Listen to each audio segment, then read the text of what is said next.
It's my privilege to introduce our featured speaker for the evening. Again, unfortunately, he's not able to be with us in person, but he is able to be with us in person via technology. So we're excited about that. Roger Severino is Vice President of Domestic Policy at the Heritage Foundation in Washington, D.C. He is a national authority on civil rights, conscious and religious freedom, the administrative state, and information privacy. Is that something that concerns you in the least bit, information privacy? If not, it should be. Roger spearheaded the HHS Accountability Project while a senior fellow at the Ethics and Public Policy Center from 2021 to 2023, and prior to that served as the director of the Office for Civil Rights in the U.S. Department of Health and Human Services, where he led a team of over 250 staff enforcing our nation's civil rights, conscious and religious freedom, and health information privacy laws. He served from 2017 to 2021 and was the longest-serving OCR director of the past 3 decades. In this role, and I kid you not, Roger Severino did more to advance policies that protect human life, religious liberty, conscience rights, and human dignity than anyone else that we are aware of that was in the Trump administration during that time period.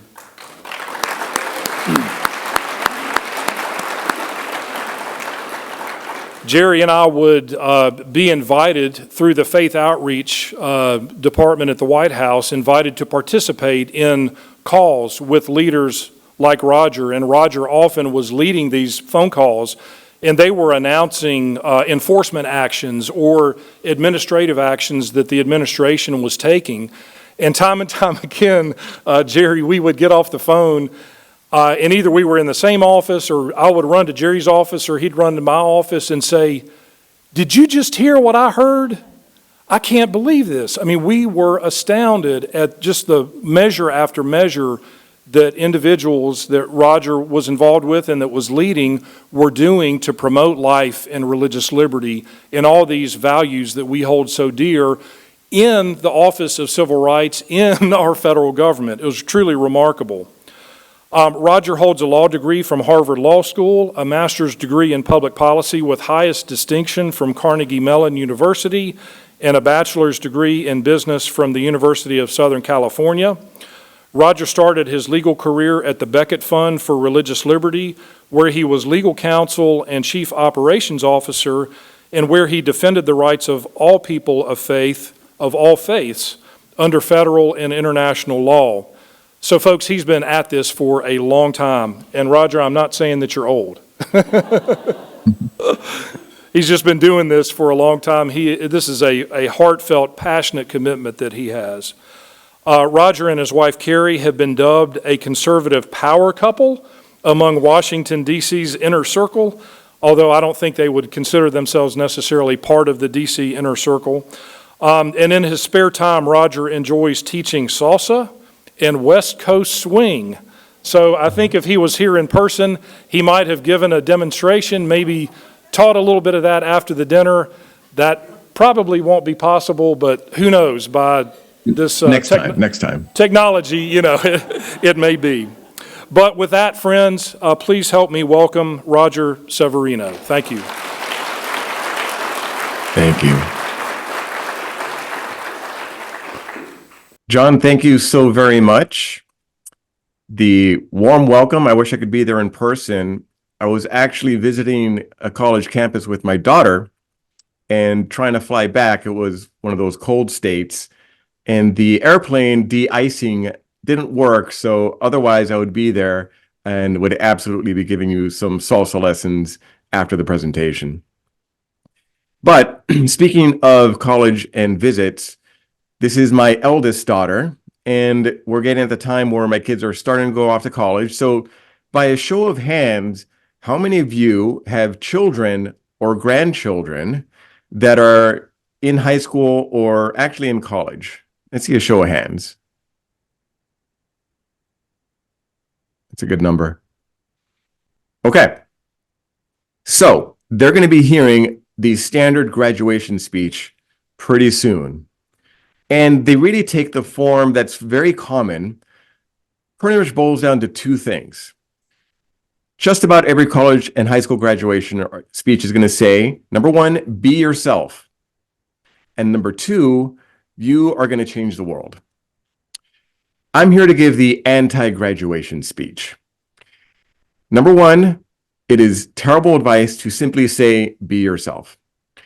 You are to be who God means you to be, which is very and radically different from the notion of just be yourself. The just be yourself phenomenon is what leads us to the massive societal confusion we have today, unfortunately. So I'll speak on that one first before I get to the you're going to change the world part. Be yourself is an ontological question. What does it mean to be, right? Well, under the modern view of things, it's really driven by emotions. Whatever you feel like doing is what you should be doing at all times. And you combine that with moral relativism, what you choose to do based on your feelings cannot be judged by anybody else. And if you are judging people against some objective standard, guess what? You're judgmental and perhaps even a bigot. So when it says be yourself, follow your heart, chase that dream, it is purely subjective. And when it is so purely subjective, then you're not looking outside, you're looking only inside. You're not relying on your parents, you're not relying on your society, and you're definitely not relying on God or a church structure to be those guardrails to guide you to be the person you are meant to be, which takes work, which takes effort, and oftentimes doesn't feel very good.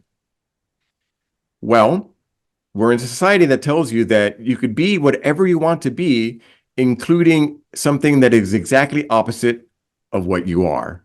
I'm speaking precisely about the question of what it means to be a woman and what it means to be a man. We're at a point in human history where every single thing is up for grabs. Even some of the most fundamental concepts of human existence, what it means to be a man or a woman, is now purely subjective based on this advice you get in college and high school graduations of be yourself. Well, let's think about this. I took a class, and John mentioned I went to Harvard Law School. I took a class with Alan Dershowitz, Harvey Cox, and Stephen Jay Gould, the evolutionary biologist. So you have a lawyer, an evolutionary biologist, and a theologian, quite a secular theologian.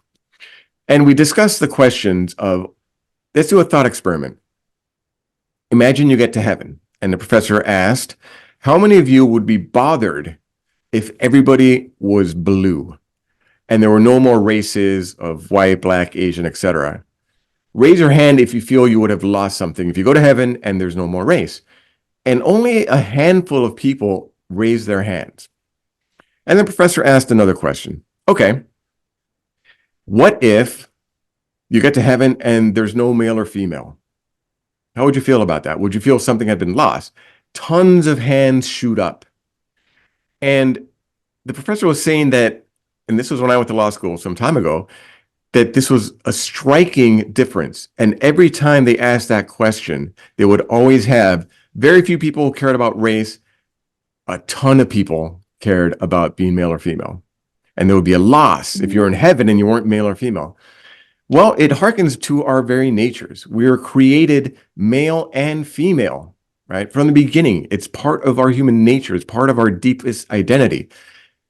I wonder what the students say when they're asked that question today.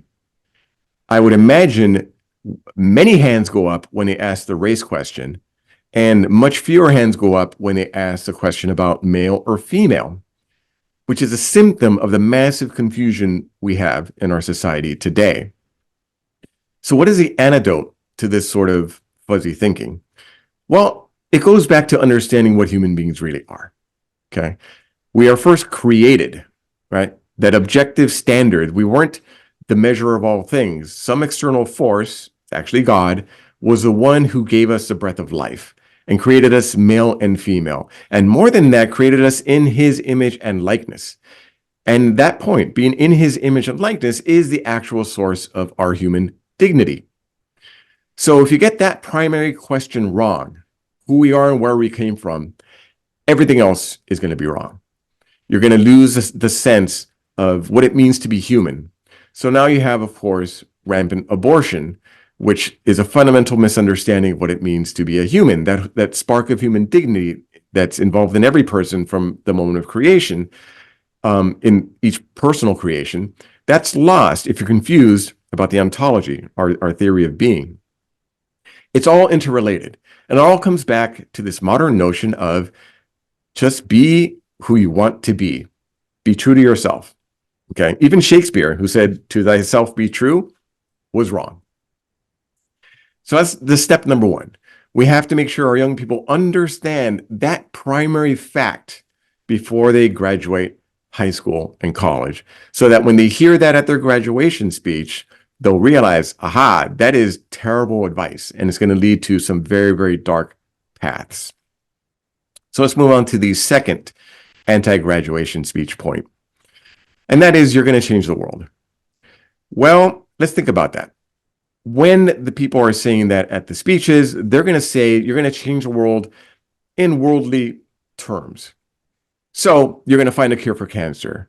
You're going to break an Olympic record. You're going to invent some amazing technological device that's going to make life so much easier and better. You're going to build a dam in sub-Saharan Africa and solve the water crisis in a particular country. That's what they're usually say to most people when they say you're going to change the world. Unfortunately, by that standard, it's false for the overwhelming majority of students that are told that message, right?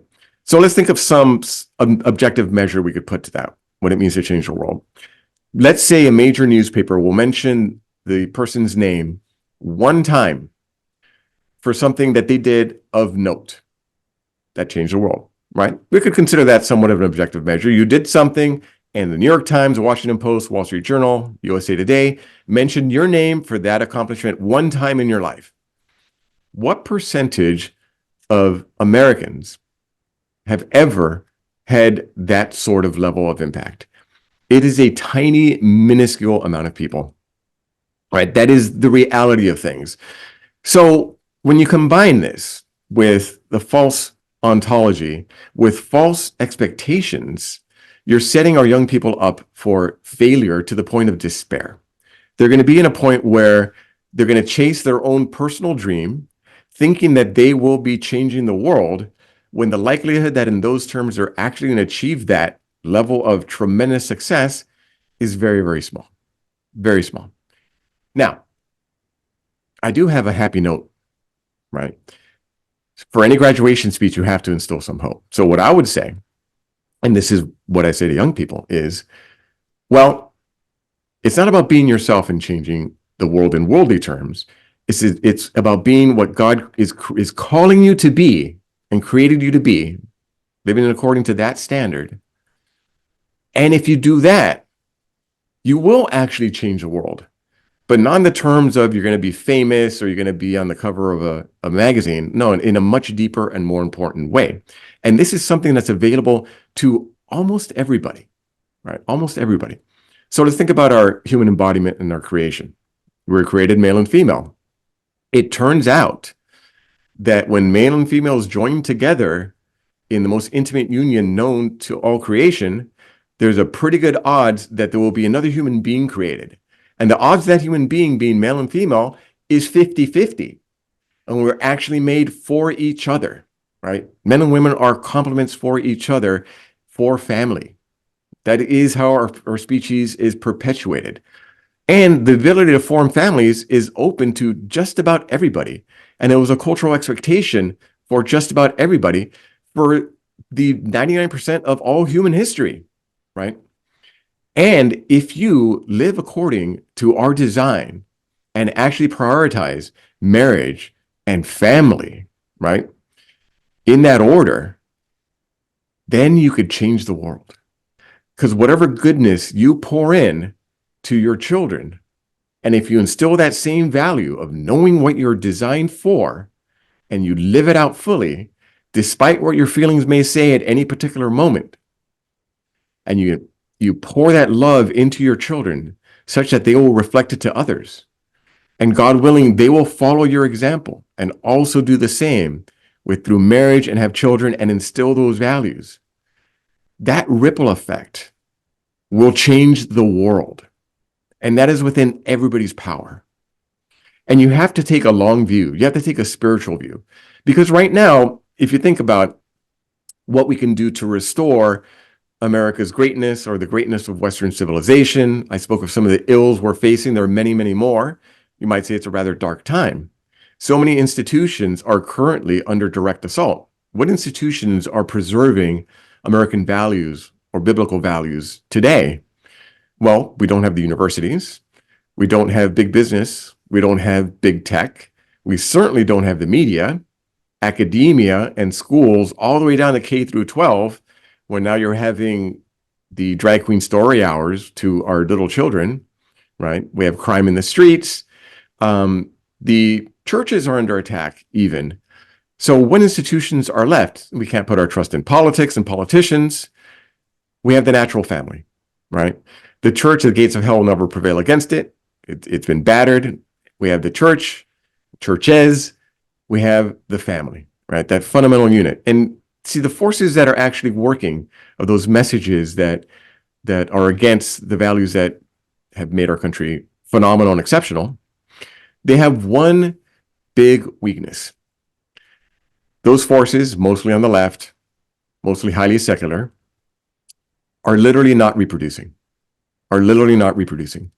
Right now, the fertility rate overall in the United States is about 1.65. You need to be at 2.1 or greater to at least replace yourselves, right?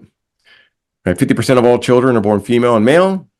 You need at least 2.1 for human beings to replace themselves, and God willing, you have more, and then you have a thriving and flourishing society. The forces that are in opposition to the natural family believe in abortion, believe in sterilization now even of children with the transgender movement. It is quite literally sterile and not growing.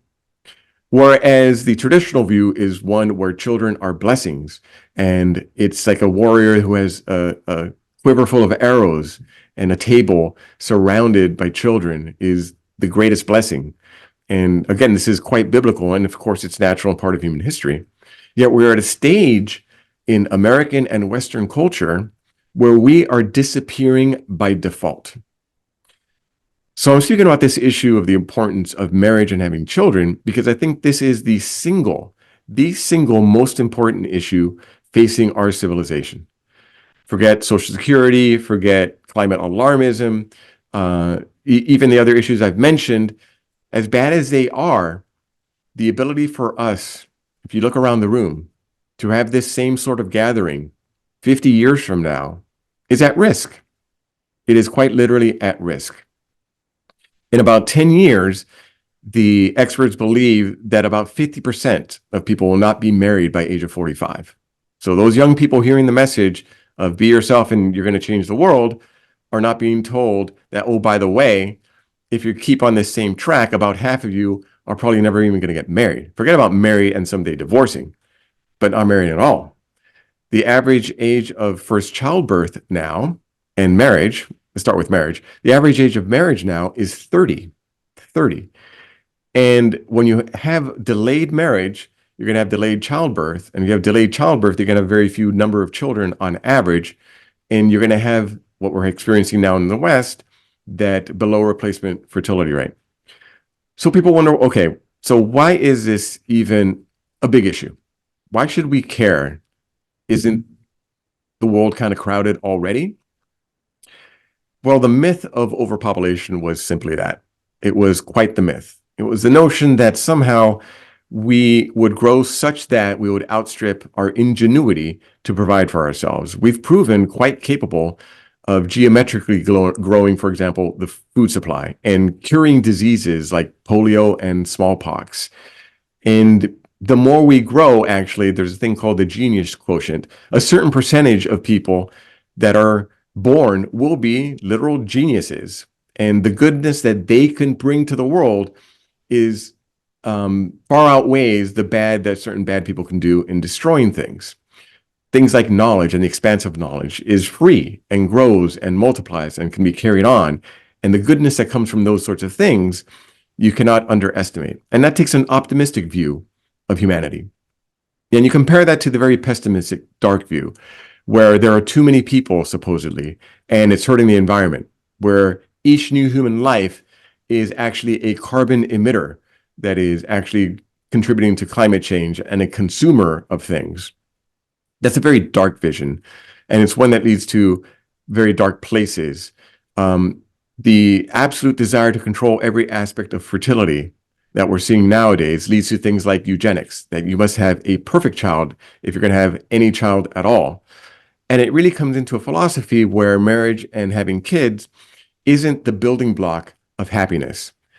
Instead of the cornerstone of a life, it is seen as the capstone, as somehow a luxury good where you've achieved all the things you wanted to do in life. You've had your fun, you've had your travel, you've had your education, you've had your career, you've made a mark, and now you could fit in marriage and children, but only if it doesn't really get in the way.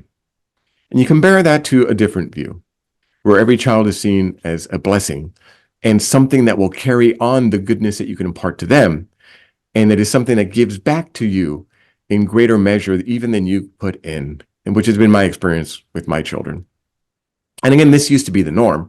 If we look back to the 1950s, over 98% of women in particular married by that age of 45 in their lifetime. Right? So we had figured out the way of sorting so that men and women could be able to meet each other and get married and have a fulfilling life. Doesn't mean it will always be an easy life. But all the statistics show that the people who have the highest level of happiness, who have the highest level of physical security, who have and economic security, who have extended lifespans and lower rates of depression, are married and have children, right?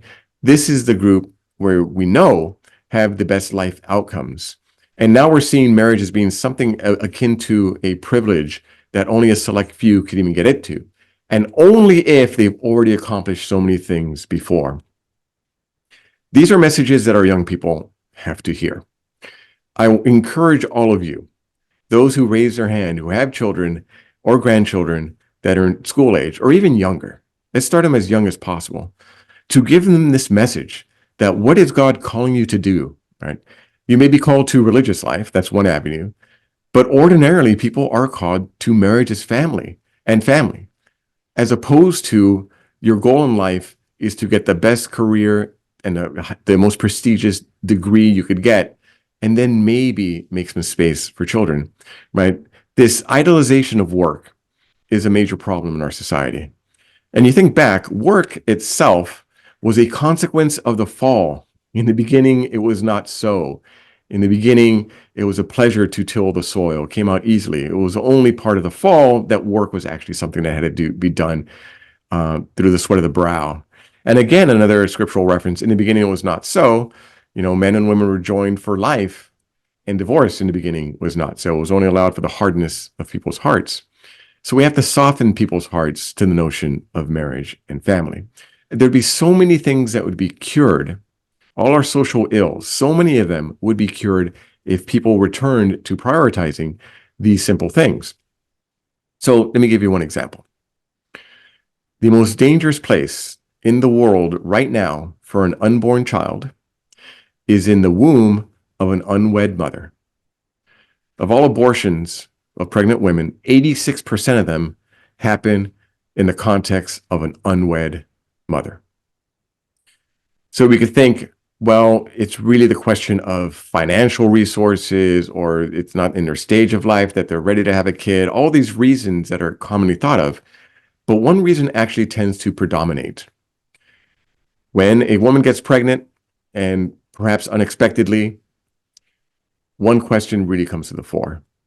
Is the father going to be there for the next 18 to 23 years to help me with that child? If there's no real assurance of that happening, the abortion rate skyrockets. If there's some assurance that the father will be there, the abortion rate plummets. Now, what can we do as a society to create that sort of assurance that the father will be around to support the children that they help create? Well, the institution of marriage, right? It comes to that. There's a thing called the success sequence, which should also be taught to our young people. Why get married today? Well, if you graduate high school, get a job, get married and have kids in that order, right? And you're faithful, you are practically guaranteed not to be in poverty. Practically guaranteed. It's almost automatic if you do those things, right? And one of the side effects of it is that people tend to be happier as well. Right now we have a crisis. They're called deaths of despair. You saw it with the opioid crisis and now with fentanyl, the extraordinary suicide rate that you see in the United States and the Western world. We are surrounded by material abundance. We have starvation is practically unthinkable in the United States because we have so many social safety nets and our food production is so high. Poor people have smartphones, yet we have these deaths of despair. And after COVID-19, the American life expectancy actually started to drop in excess of COVID-19 deaths, which is something unheard of after World War II. To see that American life expectancy was dropping, a big part of that was the opioid crisis and these deaths of despair. And when you think that all there is being yourself and you're going to change the world, and you don't end up changing the world, and being yourself doesn't lead you to that happiness and fulfillment, you're going to get this culture of despair. And you get many of these sort of self-fulfilling prophecies that come out of it. So I'll challenge you with these thoughts. For your children and grandchildren, have you yourself encouraged marriage and being fruitful, right? There are some polls that have been conducted by the Wall Street Journal that said that parents and grandparents are actually saying, you know what, you have to get your job and all of that squared away, and then maybe fit in the kids and maybe fit in marriage. I want to make sure that all of us have that access to the best of human flourishing. How are we going to rebuild our society? How are we going to conserve what's best about America? Well, there has to be people and there has to be something to conserve. And I mean that quite literally. We're at a point in society where so many things have fallen apart that we have to really come back to the single most important thing we can do. And I'll say there are two of them, right? We have faith and we have the perpetuation of marriage and family. That is the ball game. That is the ball game. And if we do those two things, we can actually have our society restored. We will have that beauty that we impart to our children multiplied geometrically in our children and our children's children. And it's one of the most beautiful prayers, right? That may you see your children and your children's children and having family in the joy of your youth, as scripture says. And that vision of society is one, I believe, that will restore American greatness, but we all have to do our part. And it begins with making sure our children get the best message as they go out into the world and fulfill the destiny they have been created for by their loving Creator. Thank you.